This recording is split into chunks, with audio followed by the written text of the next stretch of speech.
시청자 여러분 안녕하세요. 신앙생활 속 궁금증을 알기 쉽게 풀어드리는 시간, 알고 싶어요.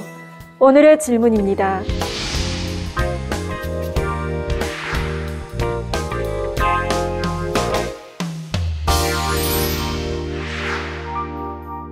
요한일서 1장 7절 9절 말씀에 답이 있습니다. 저가 곧 우리 하나님께서 빛 가운데 계신 것 같이 우리도 빛 가운데 행하면 우리가 서로 사귐이 있고 그 아들 예수의 피가 우리를 모든 죄에서 깨끗하게 하실 것이요. 만일 우리가 우리 죄를 자백하면 저는 미쁘시고 의로우사 우리 죄를 사하시며 모든 불의에서 우리를 깨끗게 하실 것이요 라고 말씀했습니다. 이 말씀에 따라 먼저 죄를 자백해야 합니다. 자기가 행한 죄를 하나님 앞에 스스로 고백해야 하지요. 이때 앞으로는 빛 가운데 하나님의 말씀 가운데 살겠다는 결심이 동반되어야 합니다. 말로만 잘못했습니다, 용서해 주세요 하고서 아무렇지도 않게 다시 같은 죄를 지어서는 안 되지요. 죄를 자백할 때는 철저히 뉘우치는 심정, 즉 통회하는 심정으로 해야 합니다. 이렇게 마음에서 철저히 뉘우치고 실제로 빛 가운데 행하는 사람이 될 때 성경 말씀대로 예수의 피가 모든 죄에서 깨끗하게 해주신다는 사실입니다. 비유를 들면 하나님의 뜻은 동쪽으로 가는 것인데 이와 반대로 서쪽으로 간 사람이 있습니다. 이 사람이 참으로 회개하려면 먼저는 하나님께 제가 하나님의 뜻을 어기고 서쪽으로 갔습니다, 잘못했습니다, 용서해 주세요 하고 자백해야 하지요. 그리고 방향을 바꿔서 동쪽으로 가야 합니다. 그러면 하나님께서는 그가 서쪽으로 갔던 일을 용서해 주시고 서쪽으로 갔던 기록까지 완전히 없애 주십니다.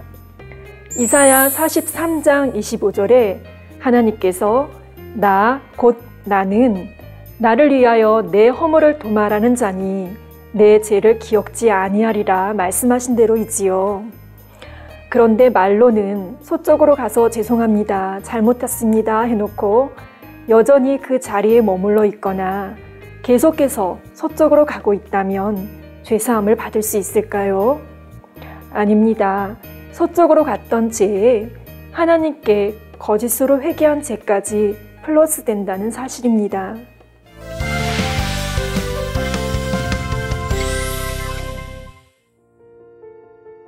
한편 서쪽으로 가다가 완전히 돌이켜서 동쪽을 향해 가고 있다 할지라도 이전에 서쪽을 향해 간 정도에 따라 본인이 느끼는 죄사함의 확신은 다를 수 있음을 기억하시기 바랍니다.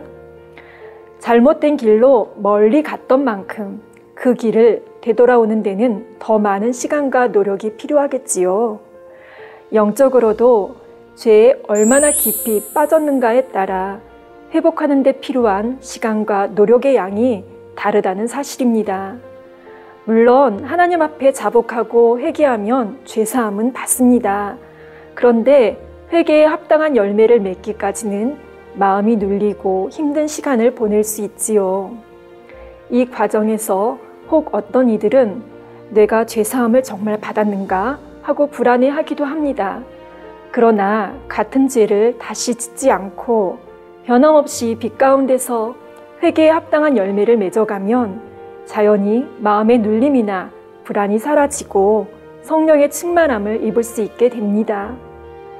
그러면 회개에 합당한 열매를 맺으려면 어떻게 해야 할까요? 이전에 자신이 지었던 죄의 근본된 죄성을 마음에서 온전히 버려야 합니다. 예를 들어 예전에 간음의 죄를 지었던 것을 회개했다면 간음이라는 죄성을 온전히 벗어버릴 때에 비로소 죄사함의 확신이 든다는 사실입니다. 회개한 후 다시 그 같은 죄를 짓지 않았다면 이전에 지은 죄는 사함 받았습니다.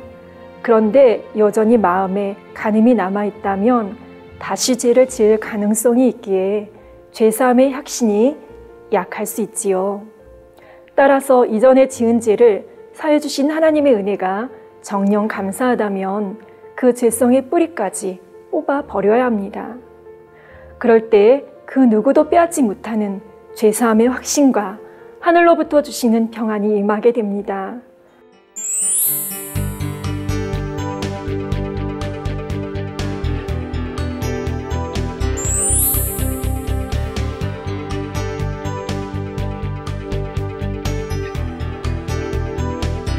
시청자 여러분 중 혹 마음이 죄의 짐에 눌린 분이 계십니까?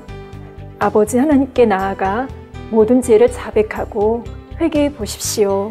그러면 용서해 주십니다. 시편 103편 12절에서 14절에 동이 서에서 먼 것 같이 우리 죄가를 우리에게서 멀리 옮기셨으며 아비가 자식을 불쌍히 여김같이 여호와께서 자기를 경외하는 자를 불쌍히 여기시나니 이는 저가 우리의 체질을 아심이며 우리가 진토임을 기억하심이로다 했지요. 아버지 하나님은 진심으로 회개하는 자녀를 용서해 주실 뿐만 아니라 빛 가운데 살아가도록 은혜와 능력도 주십니다. 이처럼 좋으신 아버지 하나님을 중심에서 경외함으로 항상 은혜 충만, 성령 충만한 신앙생활을 하는 저와 여러분이 되기를 소망합니다.